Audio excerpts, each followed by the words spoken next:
Non sono uno stratega politico, però visto e considerato anche le prospettive, no, da qui a un anno barra un anno e mezzo, magari potrebbe anche essere una mossa politica della serie troviamo il modo per, ma non voglio crederci, Una mossa da parte di chi? da parte della Lega. Assolutamente no, la vicenda trevigiana non riguarda elezioni regionali che non sappiamo ancora quando si terranno. Il fatto che questa sera Pelloni scimmiotti Crea o Crea scimmiotti Pelloni dovrebbe indurre l'avvocato Crea a chiedersi da che parte si è messo. Io nel momento in cui Pelloni mi dà ragione mi chiedo cosa ho sbagliato nella vita.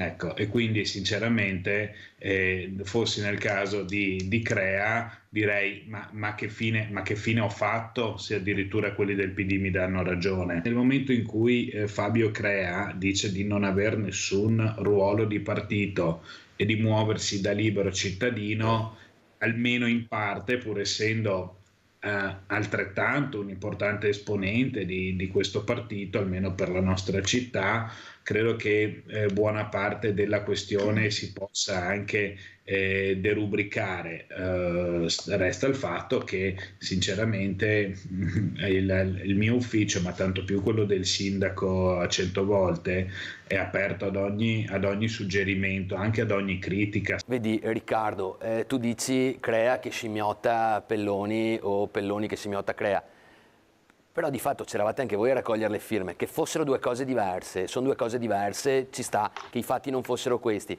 però è normale che il cittadino esponga il proprio malessere,